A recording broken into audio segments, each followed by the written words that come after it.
Hello, everybody. Welcome to our panel discussion today. We're going to look at covering your campus, ethical and legal concerns for student journalists. And indeed, there are a lot of ethical and legal concerns. As we know from the past year, all these protests on college campuses, some of them right here in Manhattan, NYU, Columbia, and other schools, and all across the country. So there are a lot of things to talk about, and we're going to really dig into it. I looked at the U.S. Press Freedom Tracker before the event.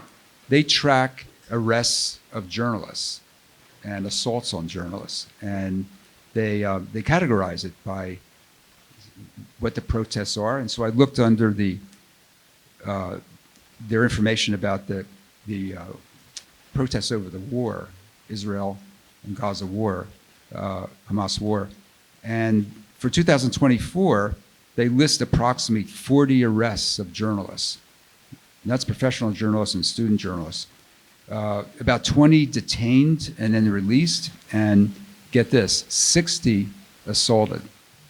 So there are a lot of problems, a lot of risks, and a lot of challenges in covering any kind of protest, and covering it on campus brings up a lot of additional issues.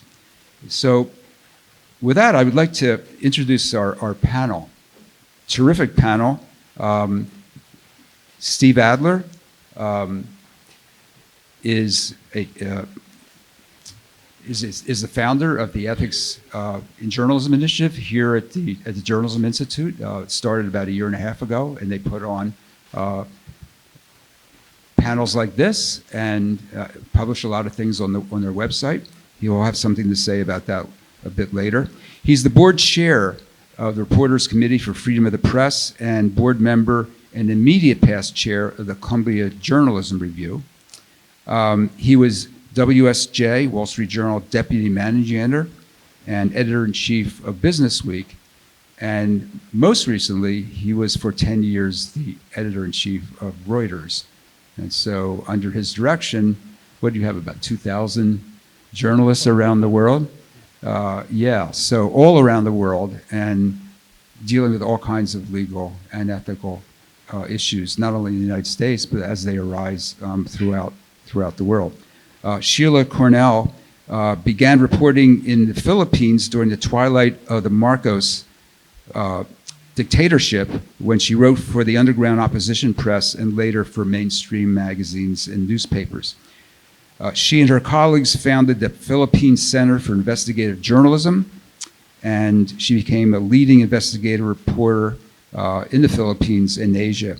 She's written and edited more than a dozen books, and joined the faculty of the Columbia Graduate School of Journalism in 2006. She sits on the board of the Committee to Protect Journalists, the Columbia Journalism Review, ProPublica, and the Philippine Center for Investigative Journalism. Yazim Sadal is a junior studying cinema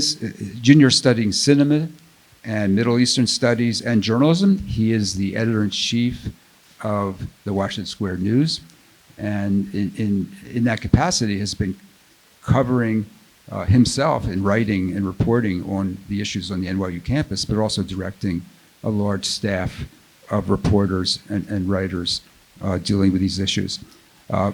I'm Stephen Solomon. I'm a professor here at the Journalism Institute. I teach First Amendment law and write about the First Amendment, and I'm the founding editor of First Amendment Watch, which started back in 2017 to cover controversies over free speech and free press. And this issue that we're talking about today is just one of many, many controversies that are going on today. Just pick up follow any news organization, and you're every single day there's serious problems between the government and the press. So with that, I'd like to let Steve talk for a few minutes about the Ethics in Journalism Initiative. Great. Well, many of you know about it because we've had many events before. We're co-sponsoring this event with First Amendment Watch, which Professor Solomon founded. So we're delighted to be doing this. I think this may be the first event we've done together. And so just to tell you quickly about the Ethics in Journalism Initiative, what we're trying to do is help both students and journalists outside of journalism schools think more clearly about the ethical issues that come up in their reporting. We have a website, ethicsinjournalism.org, which has lots of resources. It has the ethics guides, ethics guidelines from many, if not most, major news organizations. It has AI guidelines from those organizations. It has a list of best practices, and we try to also stay up to date with news that's going on in the field of ethics. We run workshops, we run events, and we sponsor the Collier Award for Ethics in Journalism, and the winners have been selected, although nobody yet knows who they are. And we have an event on April 10th to announce the winners of that award, so we're very excited about that. And we're also starting a pilot project to do ethics training inside local and independent newsrooms. We got a grant to do that, and we're very excited about starting to pilot that. So that's what we're up to.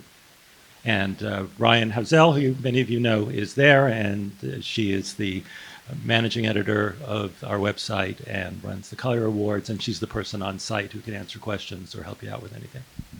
Great, thank you. So I'm going to start out by talking for a few minutes about some of the legal challenges involved in covering protests. And this can apply to campuses or really anywhere. And one of the issues that comes up all the time is when the First Amendment applies. So it's important, I think, to understand that the First Amendment is a limitation on government action, not private action. So when we normally think of government, we think of government agencies or government officials. It could be the governor of New York, the president of the United States. It could be city council in New York. And yes, it also includes public universities because they are an instrumentality of the state that gets a large amount of public funds. So if you're at CUNY or you're at Ohio State or Penn State or a SUNY campus, those administration officials who run those schools must comply with the First Amendment. So when they act to limit speech, if they do that, it has to be consistent with the First Amendment. So the other kinds of schools, of course, are private universities, NYU being one of them, Columbia being one, and there administration officials can act without regard to the First Amendment if they wish. There are no claims that can be made about a violation of First Amendment rights when the president of New York University acts against a student and so forth. So the distinction between public and private is very important. That said, a lot of people, students, faculty, of course, expect a kind of cultural respect for free speech and free press. What I mean by that is, technically the First Amendment doesn't apply, but we have an expectation that the values of the First Amendment will dominate. And this is often expressed in documents that these private universities themselves put out. It can be a student handbook, it can be a faculty handbook, where the administration of a school essentially promises the free exchange of ideas and they will protect free speech. Sometimes that's actually interpreted as a contract. And so if there's a violation of what a student or faculty member feels is their freedom of speech, they might go to the courts or negotiate in some way on the basis of a violation of the agreement between the school and the student or faculty member. So that's an important thing to keep in mind. There's an expectation, even at private universities, that free speech will be honored. That's what universities are all about. I think, I'm not saying anything radical here. This comes from the president's office of every major university. Now, the other point I'd like to make initially is that when journalists cover protests, or they engage in any kind of news gathering for that matter, they do not have any rights that exceed those of the general public. The rights of journalists and the rights of other citizens are exactly the same. Now, what that means in a practical sense is that if you're covering a protest, as happened here at NYU or Columbia, you are subject to all the same regulations, all the same police orders that anybody else is. Unless, and this is a big exception, sometimes if you identify yourself as a journalist, show a press pass or otherwise engage the police officer saying, I'm a journalist, I'm here to cover this, I'm not actually engaging in protest myself, then the police or security officers from the university may, at their discretion, honor the fact that you are a journalist and say, okay, maybe stay over here out of the way while we deal with this situation. But they don't have to. And so what's happened, and I gave you the statistics a minute or two ago, is that often journalists, including student journalists, are swept up in police action on campuses or out in the streets for some other kind of protest. So it's very important, if you are a journalist, to identify yourself as such with a press pass, ideally, and we're issuing we have press passes available now for NYU journalism students. If you don't have a press pass, you can always politely tell a police officer that you are a journalist, you're collecting information, and you intend to publish it. Okay? So those are some basic parameters that are important to keep in mind. Steve, on ethics? So when I teach, as my students know, the ethics and First Amendment class, the way I like to frame it is the law tells you what you can do or sometimes what you can't do, and ethics helps you think about, even if it's legal, do you want to do it? How does it comport with your values? How does it comport with traditional ethical guidelines? Are you going to choose to do something even if the law allows you to do it? I think on rarer occasions, you might turn that around and say, even if the law creates risks, you might decide you want to do it because ethically you think you need to.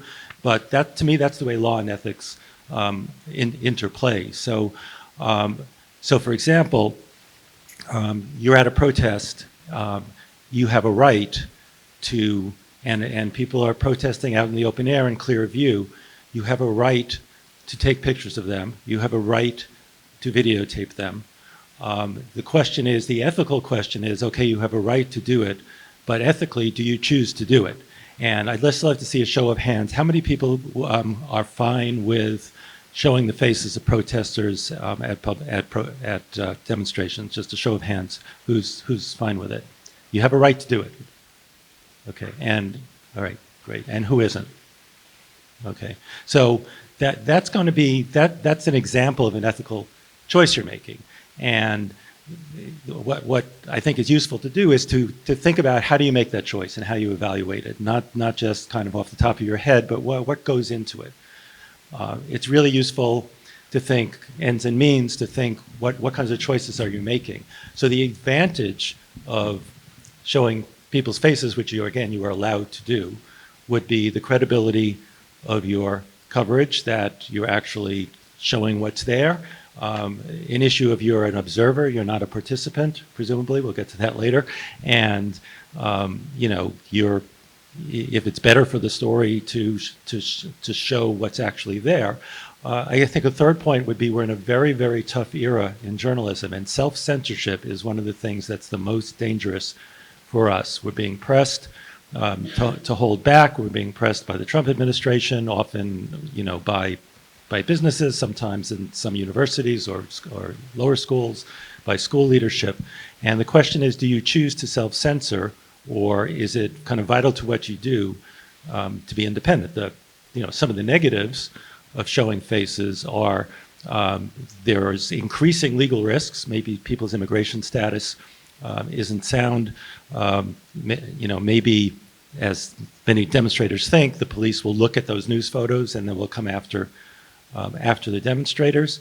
A reason I think some students I talk to give is, when you really parse it, it's really because they're very sympathetic with the protest.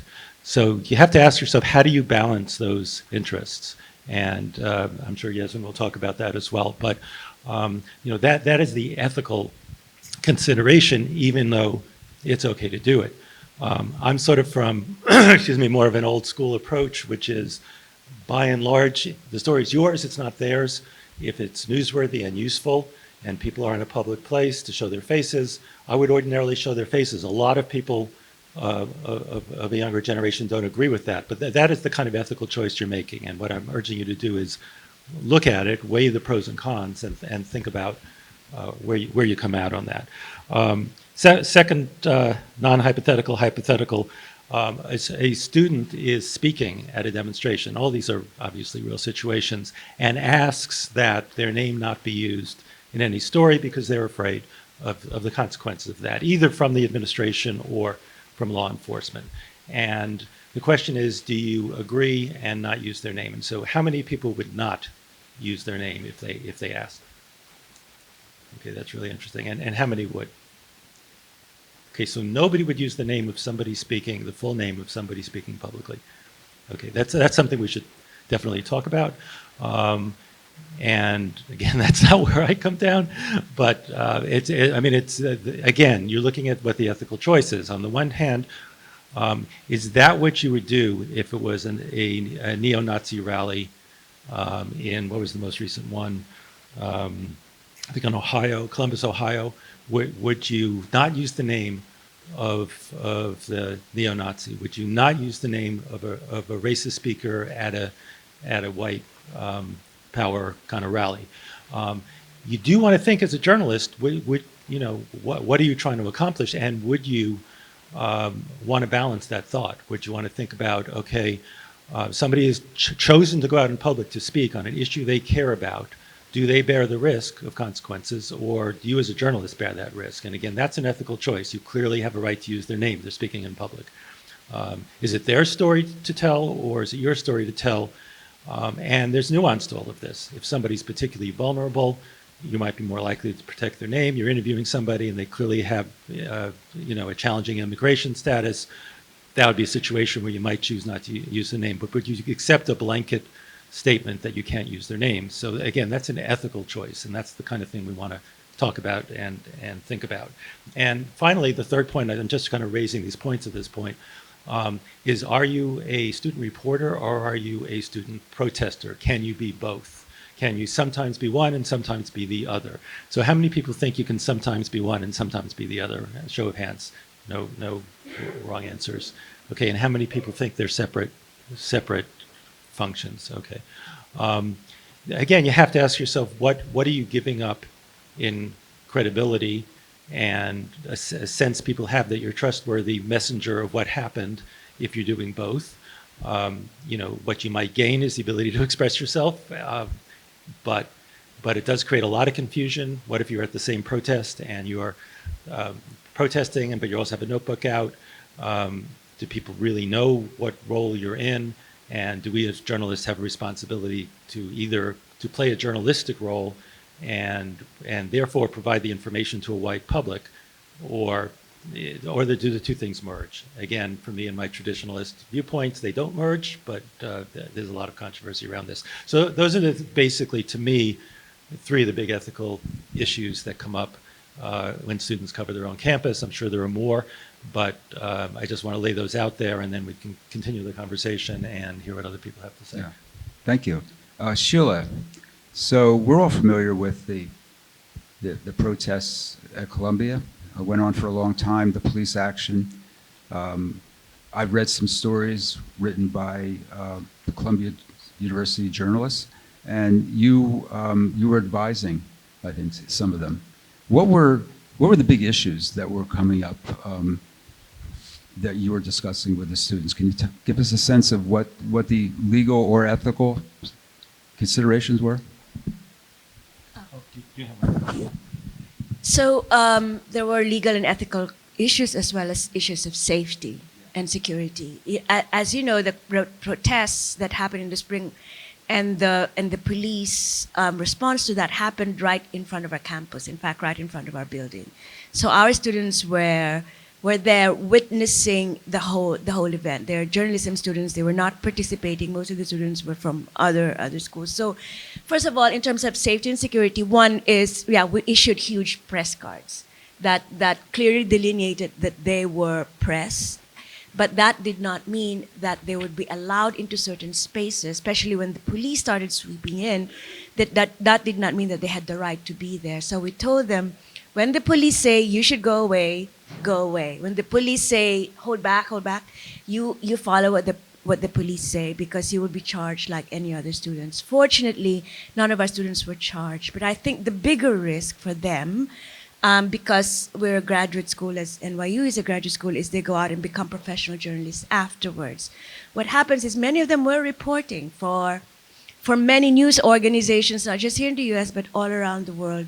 And they were there being photographed, Instagrammed, et cetera, and some of them were, especially our students from the Middle East, were exposed, quote unquote, or outed, quote unquote, by a pro-Israeli website called Canary Mission, saying they were pro-Hamas protesters, when it was very clear from the photographs where they appeared that they were holding cameras or had press cards on.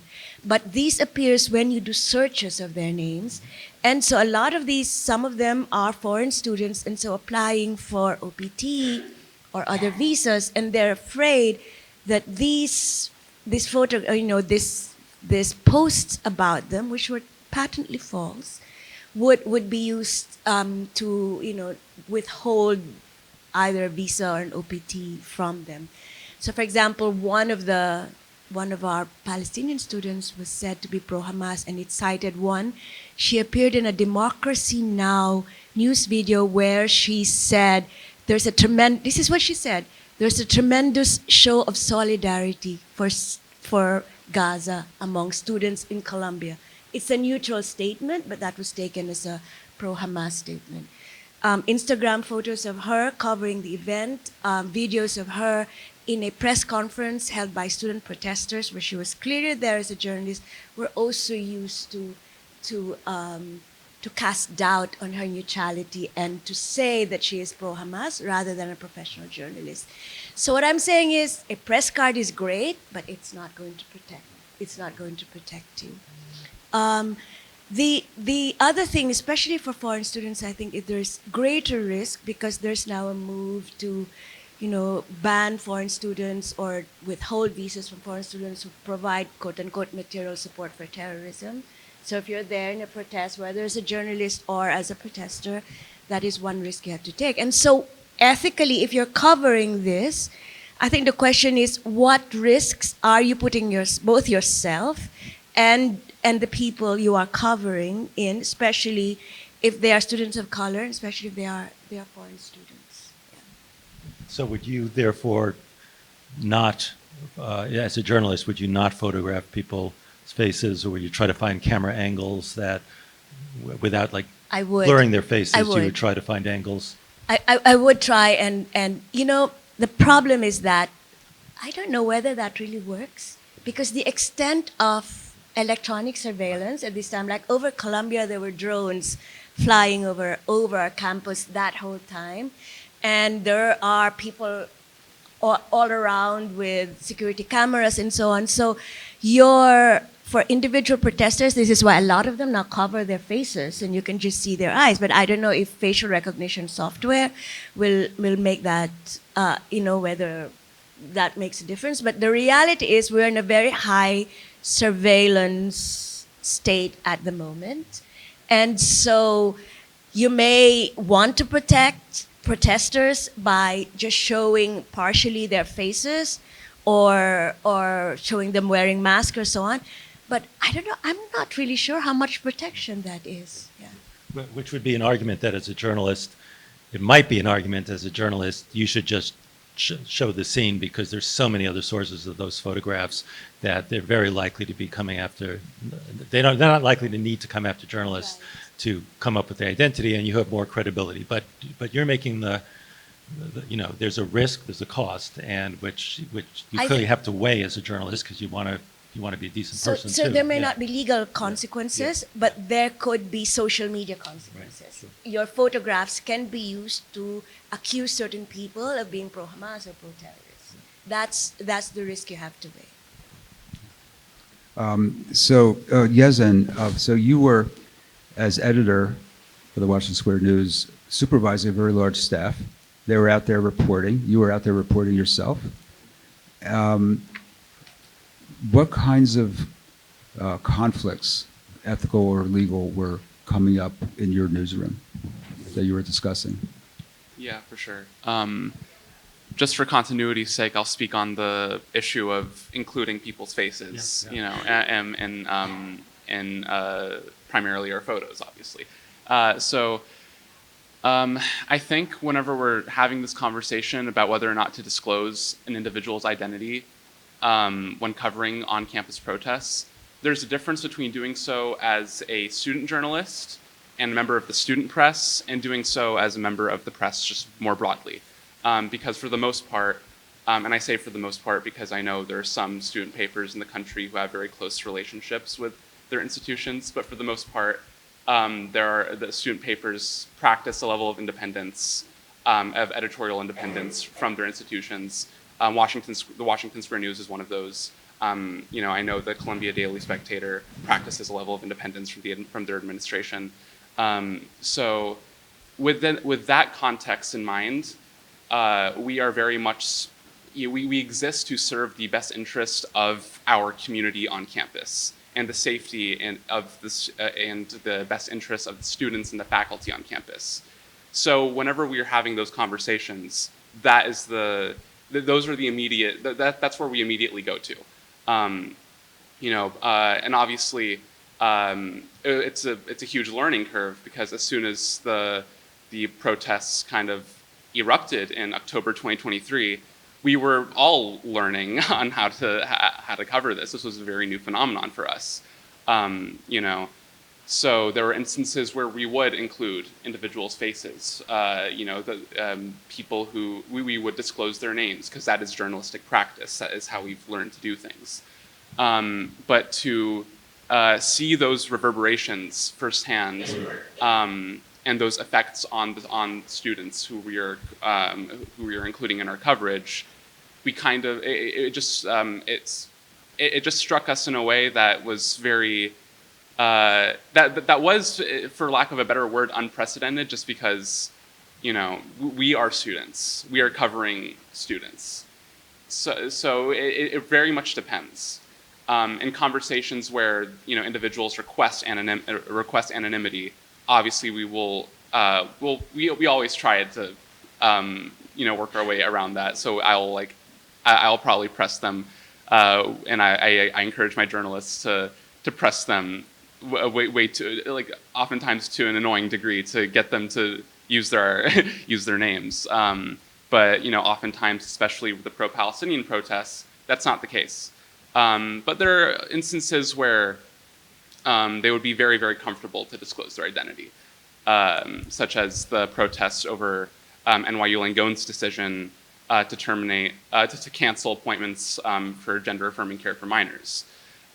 So there was a huge protest last week. I'm sure you guys heard about it.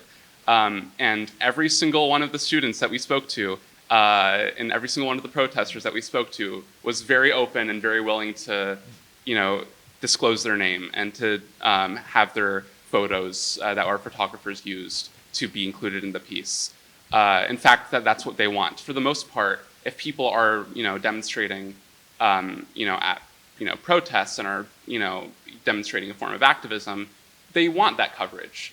But there are instances where the content of the protest is more important than who it is, who is doing the actual protesting, you know, which is what we've found to be the case in the pro-Palestinian demonstrations.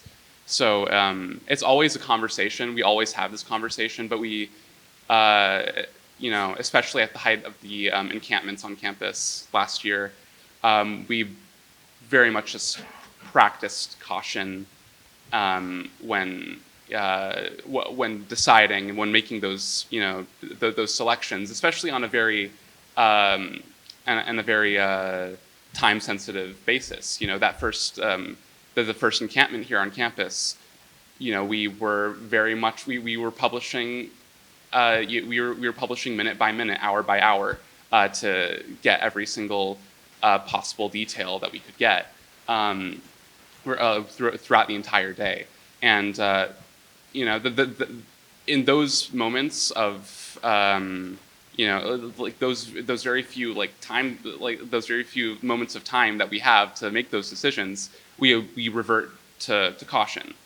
We are students. We are covering our campus.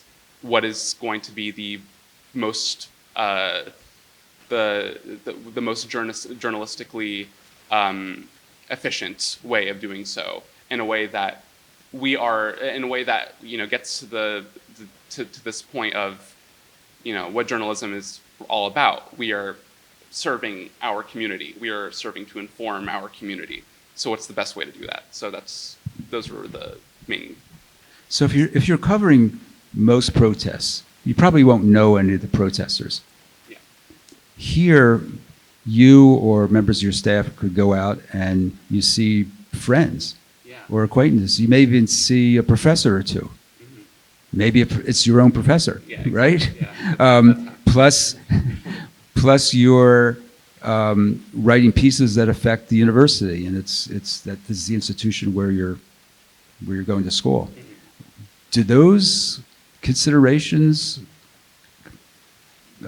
affect what you do or how you think about covering a story?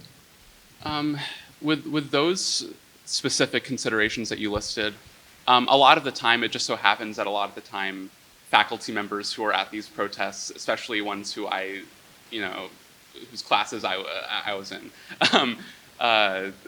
they are they are more prone to disclosing their identity and being willing to be in our coverage.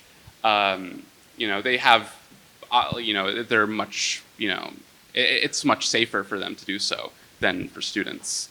But we always talk about it. If it's for example, this is a very basic journalistic, code of ethics. But if it's my professor, I will probably not be the one, going to interview. I'll probably just tell my one of my reporters to do so. Just because conflict of interest, the most common, rule. But regarding the later point that you mentioned regarding the administration, the fact that we are covering our university, as part of our mission as a student paper, specifically as an independent student paper, our goal is to hold this administration accountable in the same way that the Times would hold, the Trump administration accountable, or how they held Biden's administration accountable. We treat, the NYU as what it is, the NYU leadership, a governing body that has the ability to make these authorizations, to make the decision to arrest students on campus and faculty on campus. So we never shy away. Obviously, there's a level of professionalism there. We always reach out to the university for comment. We always, try and have their perspective in our piece, whether it's a spokesperson or if it's a member of the administration generally. But that never stops us from being critical. That never stops us of being of holding them accountable. And if they don't say anything to us, that's the story. They are silent on this. It's there are no, the only boundaries that exist when covering our institution is just making sure that we've covered all our bases, making sure that we reached out for further perspective. And if we don't get it, or if they fumbled and said something stupid, which they've done many a time, we will cover it. We won't ask for clarification. We won't be nice. We will cover the administration's actions. Yeah, So. really interesting. Sheila and Steve, could you reflect as well on the conflicts in covering potentially friends and professors and the institution itself on campus? Well, there were professors who demonstrated during the height of all of this, but most of them were tenured professors, and they felt that with the protections for tenure that they were safe, and in fact discouraged junior colleagues who were not tenured from being out in the open where they could be photographed. Yeah. So I think professors have much more protection, especially tenured professors do, in terms of the administration of their universities. But do they have protection from the, I don't know, has any professor been arrested on Yes, NYU yes. campus? Yeah, when they were, yeah. But it hasn't happened in Columbia. They swooped down in the street. Yeah, we had a bit of a conflict in class, not this year, the year before, where one student who was demonstrating and had friends who had been detained or had been treated in a way that they were unhappy about, the student in class got very upset about another student who was articulating a standard of, we're really here to cover it, and our job is to, if people are publicly out there, we should use their names and we should use their faces. So one person was taking a very hardline journalistic position, and the other one, became incredibly emotional and upset because she said, like, you're talking about my friends. My friends are being mistreated. So it creates tremendous social issue among your peers if you're out there reporting on them and maybe reporting in a way that some of the people demonstrating don't like. One of the reasons I feel strongly that you should pick a lane, do one or the other, is kind of around that sort of issue. That if you're doing both, the confusion around it is enormous. Also, the peer pressure on you to write favorably about the demonstrators, which is there anyway when you're a student, gets that much greater when sometimes you're demonstrating on behalf of that issue and sometimes you're reporting on it. So to me, I've had this issue my entire life in journalism. I was very anti-death penalty in my first job. At the second job at the Tallahassee Democrat, they were just reinstating the death penalty. There was a big demonstration in the governor's office, and people were chanting, "Death row must go."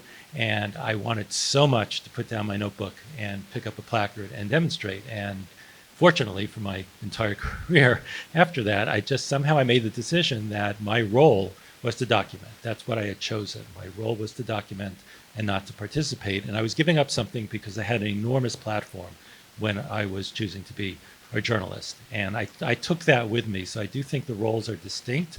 There's nothing wrong with demonstrating. There's nothing wrong with reporting, but it's a different role. And I think it's very confusing when you're doing both, particularly in the same instance. I'm not necessarily talking about journalists going out and demonstrating on something that has nothing to do with their beat.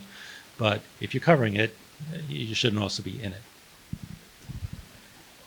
So the protesters who've engaged on the campuses feel very strongly about these issues, one way or the other. And I suspect that that's probably true of the student journalists as well. How do you deal with the fact that you as a journalist, feeling one way or another politically, have to go out and cover this? How do you deal with this? Are there safeguards to prevent the stories from going in one direction or another? Anybody?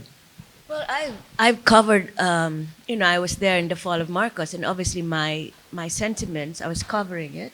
My sentiments were against the regime, against the dictatorship, and for all those people, there were like 2 million Filipinos who were out in the streets, and I felt among them and was very moved that they would put their bodies in front of tanks, defying the regime. I mean, I'm not a robot.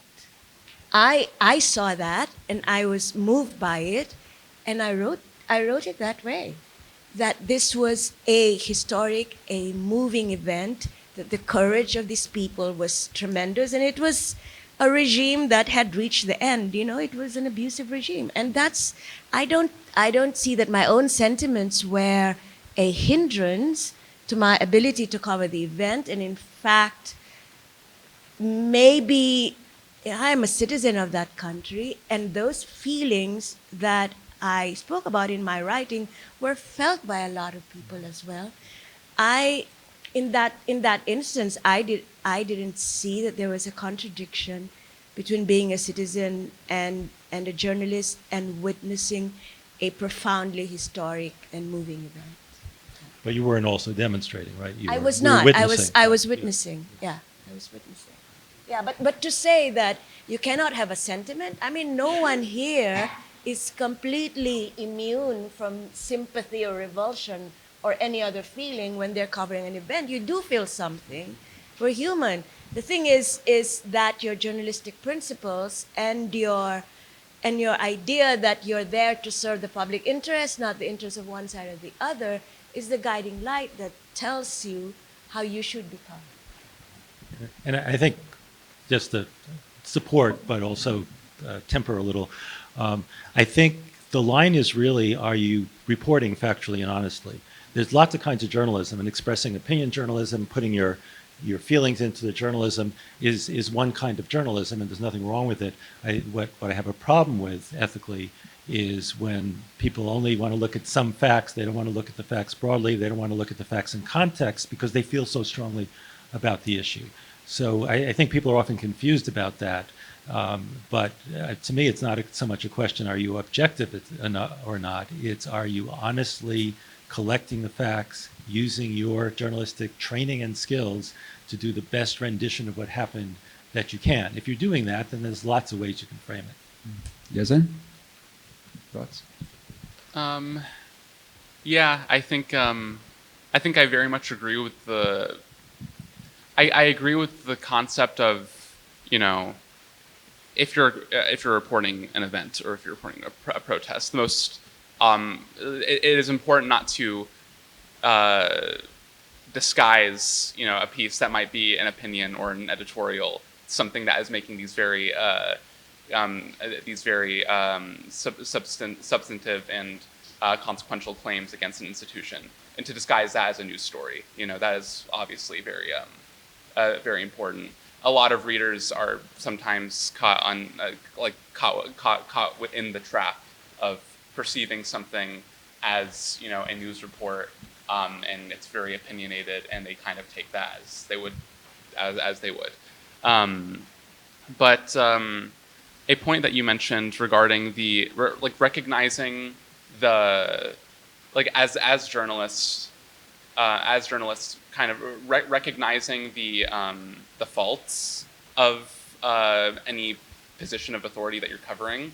Obviously, if we're talking about a pro-Palestinian demonstration or the protests against NYU Langone more recently, or against the Trump administration, like more broadly, you know, as journalists, we are not going to express solidarity with the content of the protests. We are not going to express, you know, any kind of, regardless of our individual political affiliation. Like that's not what we do.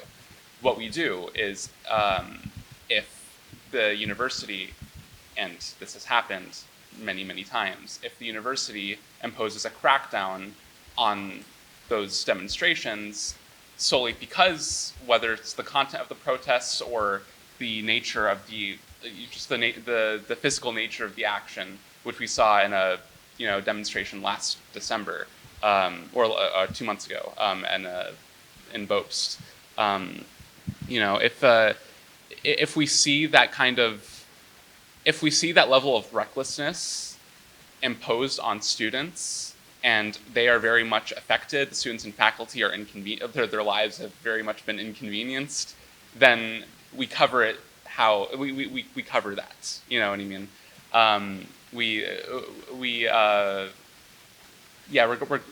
Regardless of the content of the protest, because especially as, you know, student journalists, expressing solidarity with our fellow students is, you know, is important. Obviously, there's a line that needs to be drawn whenever we talk about the actual contents of the protest. But if, you know, if groups of students and faculty are demonstrating and they are getting penalized for the mere fact of demonstrating, then then yeah, that is something that we take into account when documenting it journalistically.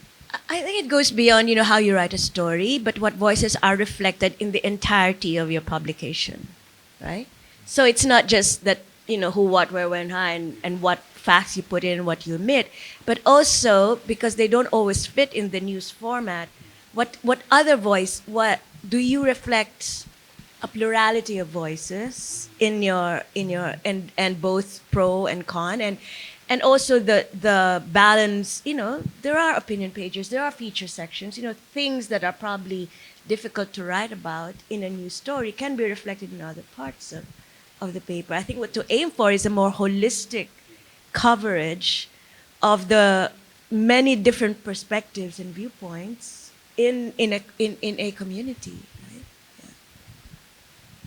Well, we've been talking up here for a while, and we can keep going on. What questions do you all have? Isabella. Let's wait for the microphone because we're recording.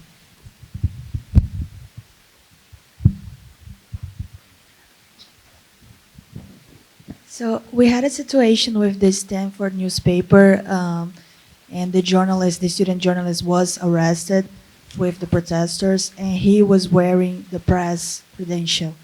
Some people on LinkedIn were talking about First Amendment rights that he would have, but in that case, Stanford being a private university, First Amendment wouldn't be able to cover that, right? That's right. Even if it was a public university, he might still be subject to arrest and prosecution depending on the situation. So, right, a journalist has no more rights than a protester. So, again, if the police have a dispersal order, for example, unless you have special permission from the police to stay, then you have to also leave with everybody else. So, if you don't, you're subject to arrest yourself. So it's very much based on the facts of the situation. So the university or the police have a very wide latitude, but not unlimited, to make rules.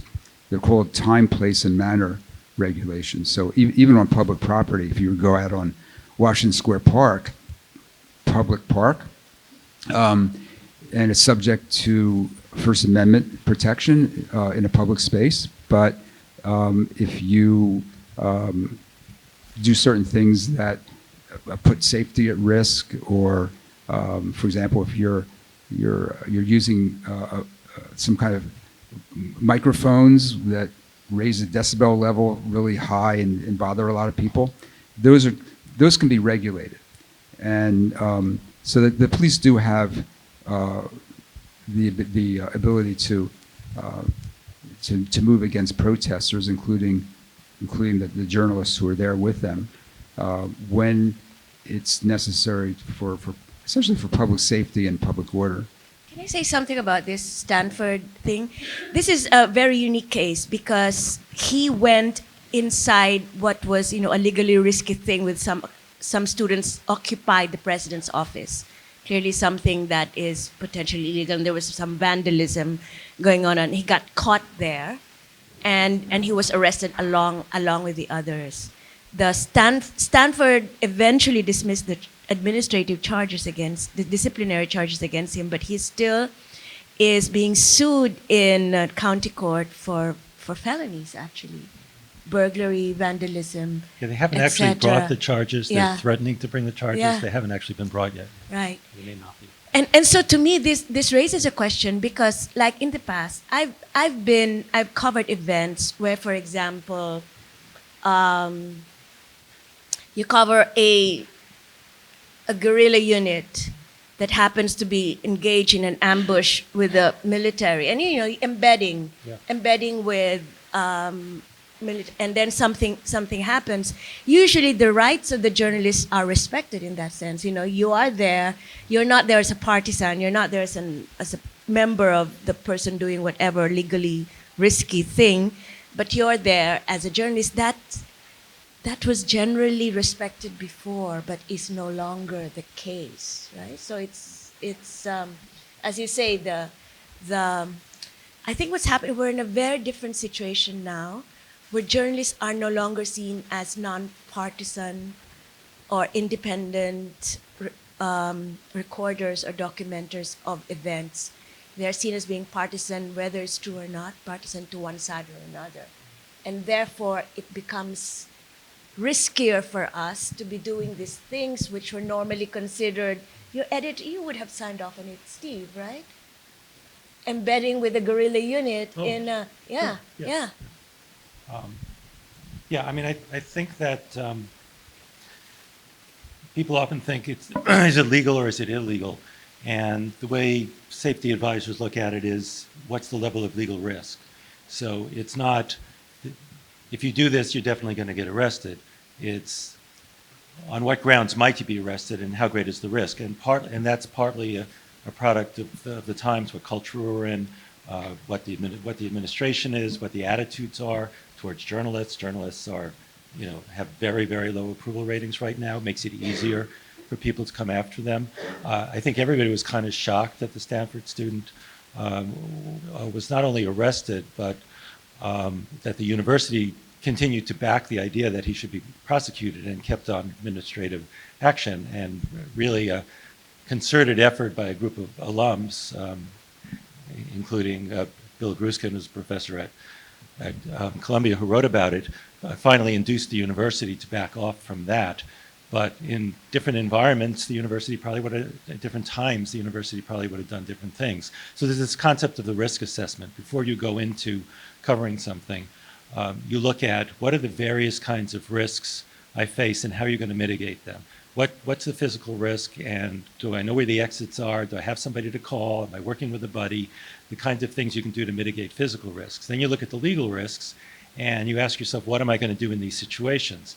And depends on how much risk you're willing to bear. You might do something or not do it, but you want to be aware of those risks. And you go through all the different potential risks, including that you might be sued or sued for libel or found trespassing, and you figure out what is your tolerance for that level of risk, and what is your editor's tolerance for it, and then you go in sort of fully armed with this risk assessment, so you have something to do, some way to analyze the situation you're in as you're in it. Because without it, if you go in blind, you may not have thought about where are the exits, can I get out? In his case, in Stanford, I think he thought he was going to be able to get out, but then they barricaded the doors and he couldn't get out. So he was stuck there.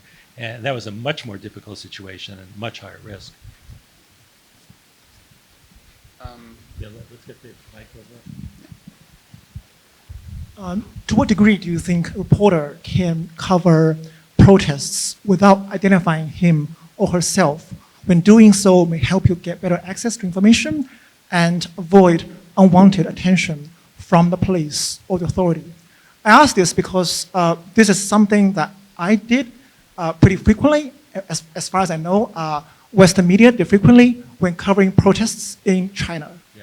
And there's been a pretty big debate back in China between me and the authority. Thanks. I think China is a different case. I think this is situational. I think here you have better protection if you identify yourself as a journalist. In China, maybe not. That's not the case. Yeah. I mean, I think ethically there's a clear line in the U.S., at least so far, in terms of the level of safety, that you should always identify yourself as a journalist.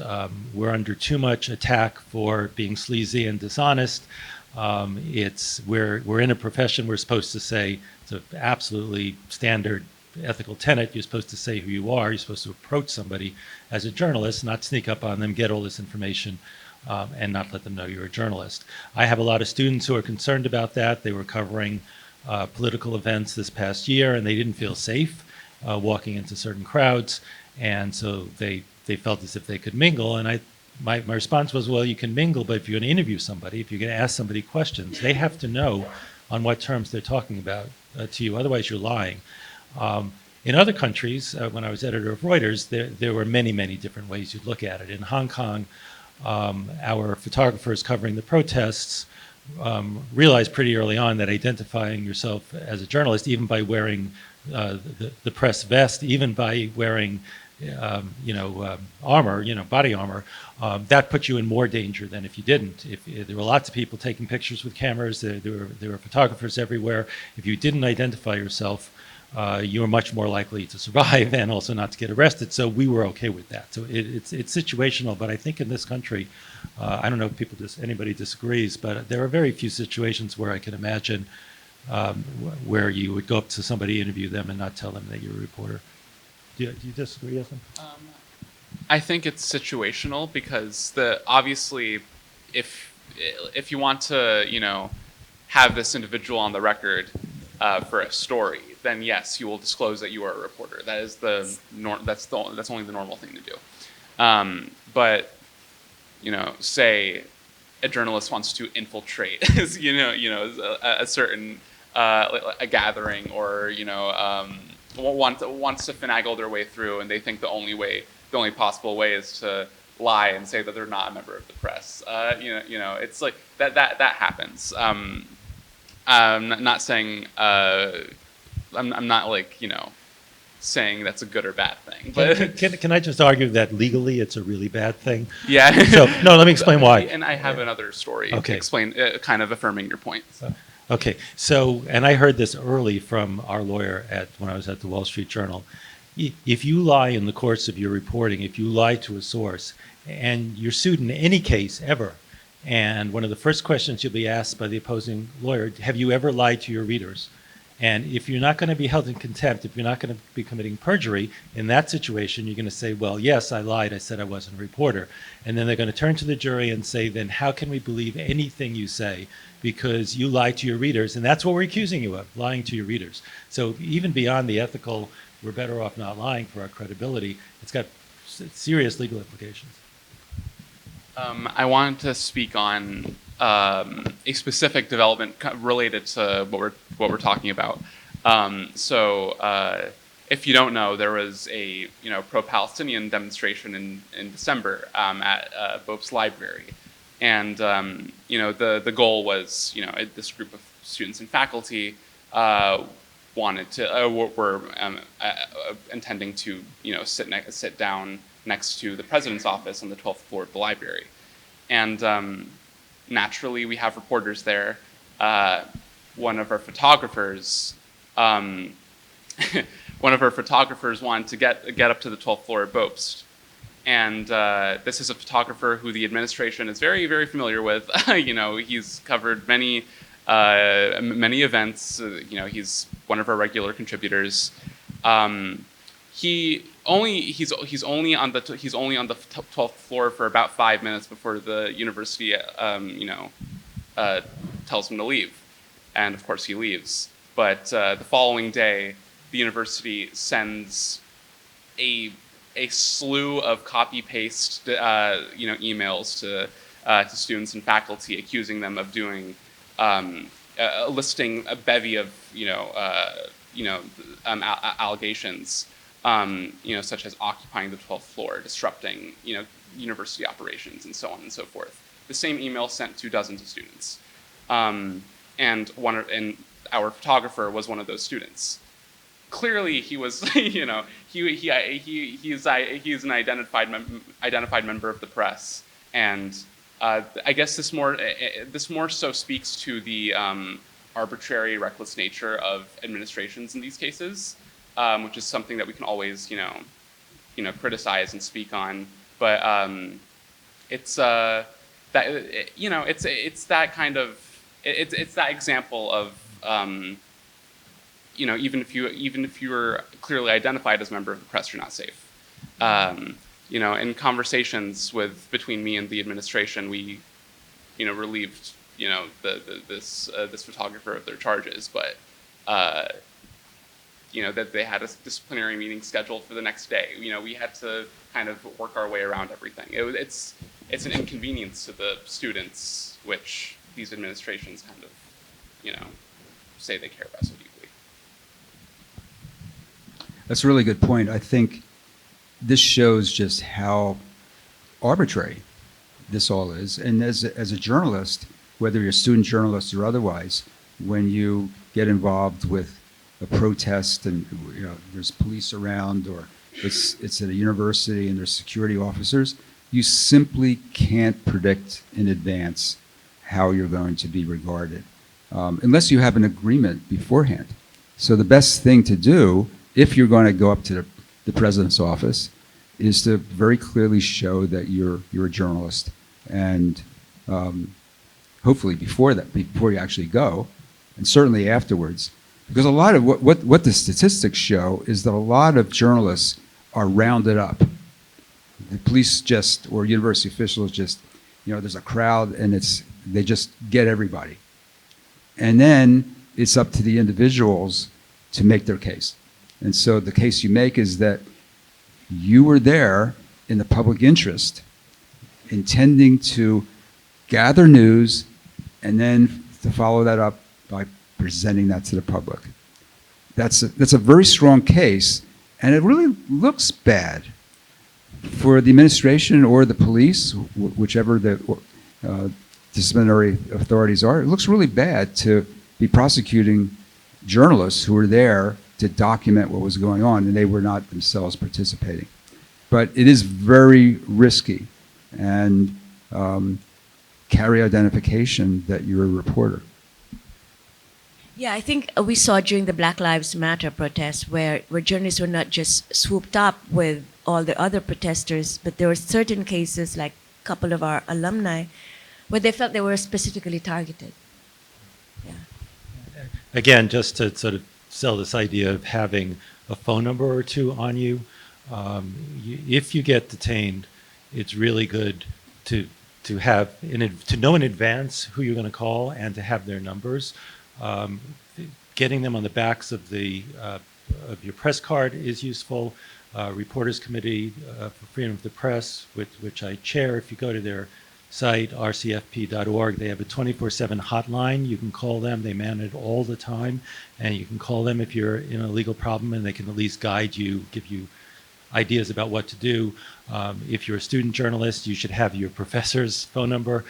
We had a situation last term where one of our students was detained, and she called her professor, and the professor talked to the police, and you just kind of, you work your way out of it.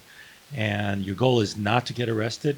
And one of the reasons is because then you can't report. Another reason is it's not great to be under arrest. But I think a lot of journalists who are even a little think it's a badge of honor to be elected, to be arrested, you have to remember if you're sitting in a holding cell, you're not out there reporting.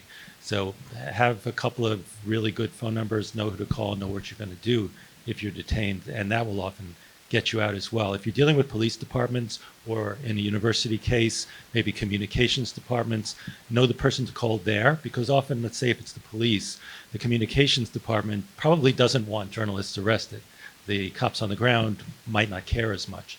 And often if you have the relationship, if you call the press liaison and say that they're detaining me, they'll sometimes call down to the street and say, hey, we don't want to be detaining cops. So you should have a plan about people to call if you're detained. During the protest at Columbia, we had our students write the phone number of our in-house counsel here, in their arm, because if they lose their phone, they lose the sheet of paper where the number was held. It's always there. They could always say, if I can't talk, please call this number. Yeah. Think about your phone for a minute. What's on it? Maybe names of sources, maybe notes, maybe photographs, on and on. The phone is like a central piece of your reporting now. It's very important to remember that the police cannot force you to open up your phone so they can look at it. They need a search warrant to do that.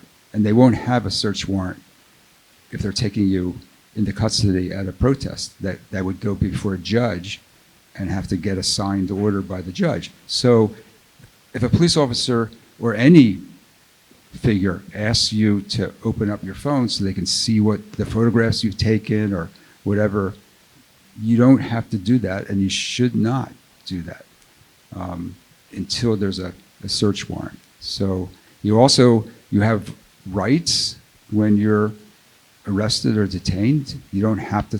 You have a right to remain silent. You don't have to talk to the police. perhaps other than making the point that you are a journalist, but you don't have to answer questions. You have a right to an attorney. So these are constitutional rights that are very important, and knowing those rights helps you through that. But think, about your phone. Think about your phone and how much is on that and how to protect it.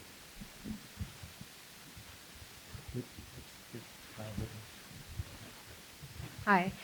When I was coming up as a journalist, I also was like, you cover protests, you don't go to a protest, and sort of the two don't meet. But I also, talking to a lot of students, I see that is changing. And I'm also thinking, I also worked in opinion journalism, and a lot of students are writing features or ideas-driven pieces that are opinion-ish, or, like if they were in the protest, they want to write about it. I guess I just wanted to wanted you to talk about that a little bit, like that kind of writing that I think there's, opportunities for students to get clips that way, and like editors want someone to write from their particular point of view, and maybe they were in protests in Jordan or something, and then they came here and they did protest. It's just like, so I wanted to, if you could talk about that kind of writing and what the role. It's sort of murky, a little murky in my mind.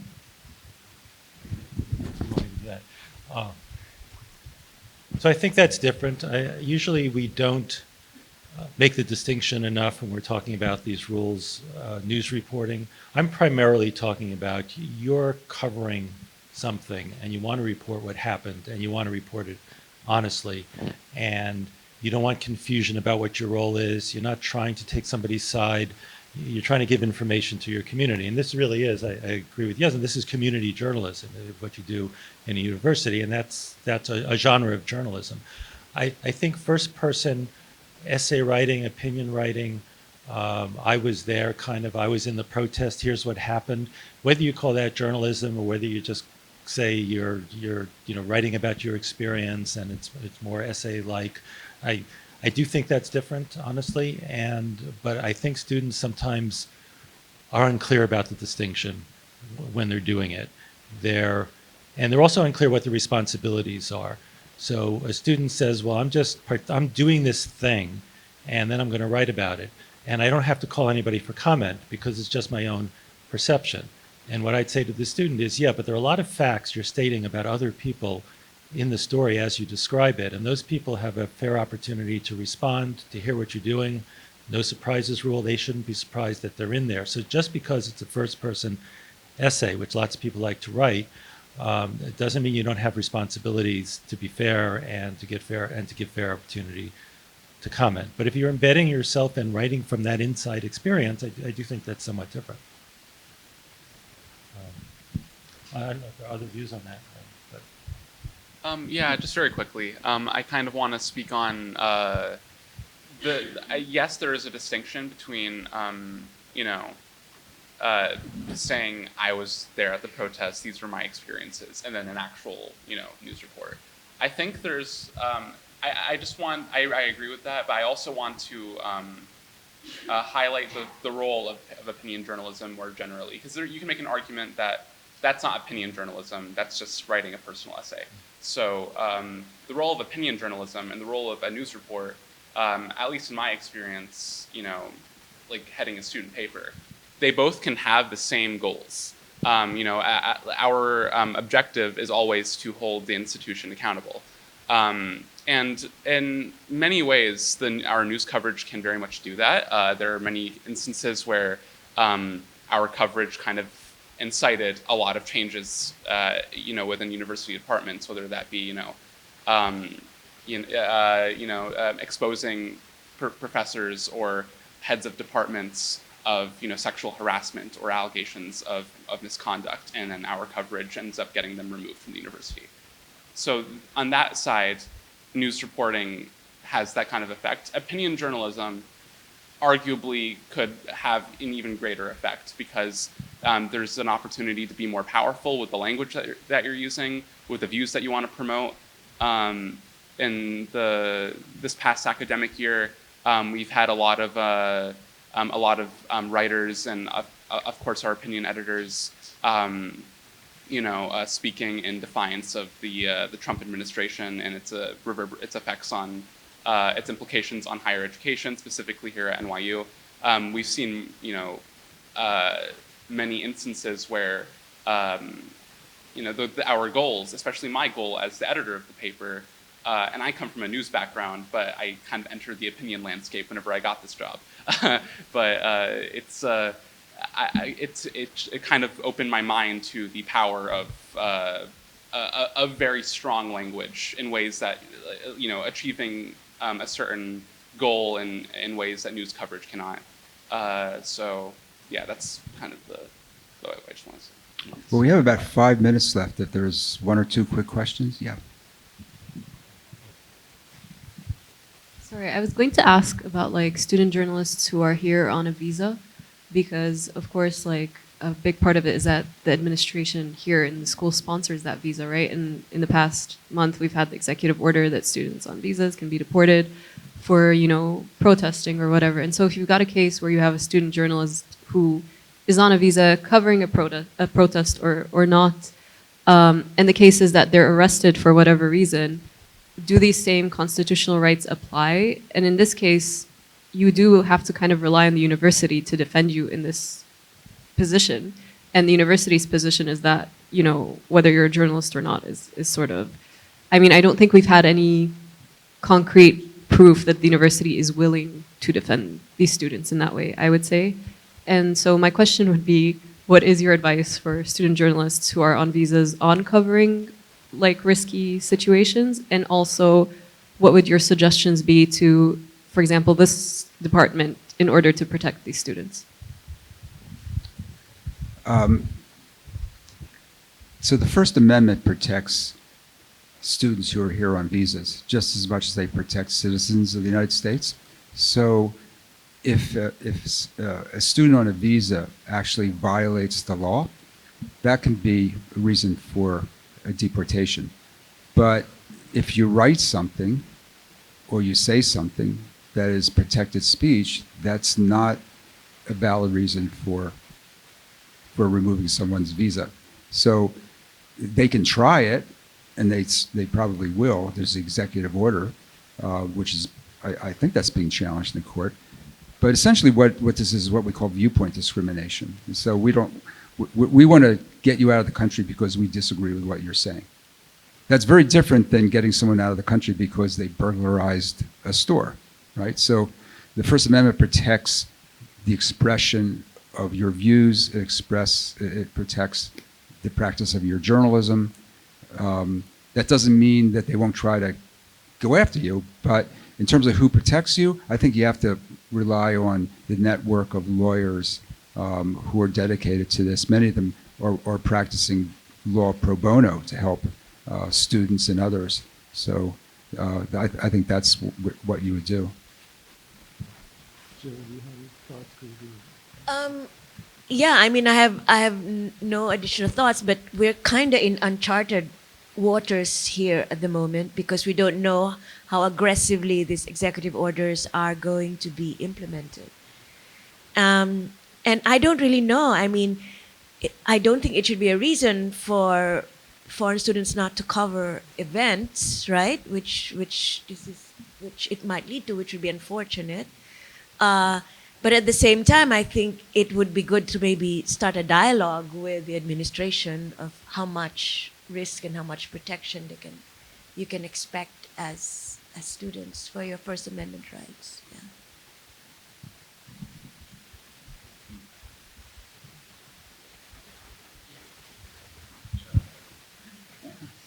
So I was thinking about how basically like everyone on the political spectrum was angry at some point or another with universities for their handling of the Israel-Gaza protests. But obviously there will be other protests about other subjects, and a lot of universities have like made a lot of institutional or policy changes following these protests. So like looking forward, how do you think basically the backlash to higher education and elite universities especially will impact how administrations handle protests and student journalists at protests? I think if we're speaking like generally with like any kind of politically charged protest, if I'm going to speak specifically to NYU, and I guess this could very much apply to any other institution, but I don't think their policy, I don't think their policies as they exist, as they've been demonstrated, that this crackdown on dissent, I don't think it'll change much. Obviously, I think it'll depend on it'll depend on what is being protested. But throughout the semester already, we've seen many protests, against Trump's immigration crackdown or his or the executive order, as I mentioned earlier. Threatening medical institutions to, with aid withdrawal if they don't, if they continue providing gender affirming care for those under 19. So those moments of dissent, I don't think that we will see a visible attack on on protesting. But then there's another conversation to be had about the universities about the university's policies being changed, not just regarding protests, but regarding these specific issues. Such as we'll use immigration for an example. The NYU hasn't really issued any official position on the matter. Not saying it hasn't verbally said we will protect our students. There's a new federal update hub that kind of has a few bits of information about what this could change, and here's who you could talk to, but nothing we can do.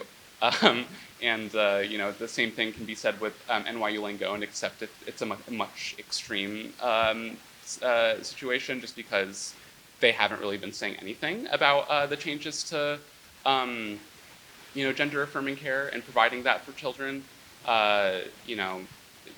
Nothing has been said. So I think it's just that it's a conversation about silence on the university's part and how much they are willing to say, especially if they kind of rely on federal funding. So. One more question?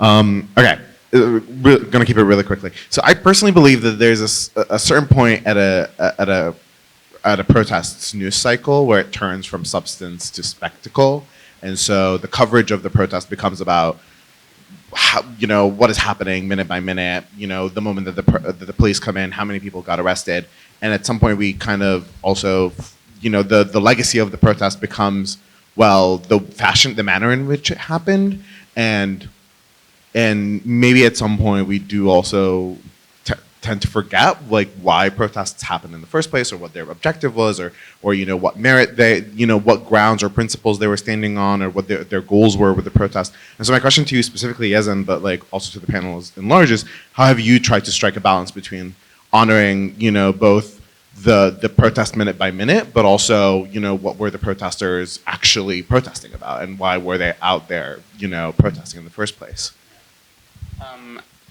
So that's a really good point. I think the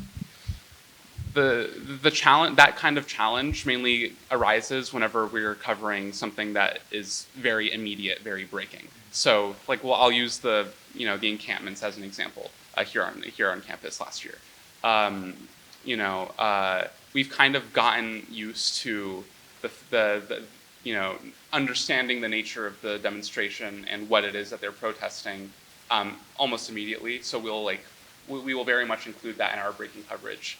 But if something is happening on a very large scale in a way that is very much going to have an impact on student and faculty interests, we will the minute by minute and that kind of journalism is very important. I don't want to minimize that at all. regarding analyzing the content of the protest and recognizing the the nature of what is being protested and not having that muddled away somewhere beneath the so and so, like this many people were arrested, this many campus safety officers and police officers were stationed outside of Gould Plaza, and those facts are important, but why, and that is why we have, that is why the news coverage isn't the only way we report on these things. That's where the role of opinion journalism comes in. That is where the role of feature journalism comes in. Obviously those the protests at the end of the end of last semester, and how we covered them, it could be presented as very this is just factually what happened. But at the beginning of this semester, we had a more extensive piece on these were the students who were suspended, and this is what they were doing. This is what they were protesting. This is, these are their individual testimonies, which then grants us the opportunity to explore that the content of what is being demonstrated. So, yeah. Just one comment I'd have on that. The most relevant thing about many demonstrations is how big they are and how influential they are. Very often the issue is, as Yasmin says, is perfectly clear. And the issue is it going to generate enough attention and build enough momentum? Is it going to go national? What's going to happen? So is it in fact going to influence policy? I'm old enough to go back to the Vietnam War demonstrations, and everybody knew the demonstrators were against the Vietnam War. The question is, were they going to get so big and so disruptive and so massive that they were going to, it was almost going to be impossible to continue the war? Also, the effect on public opinion. Sometimes demonstrations can have a negative effect on public opinion.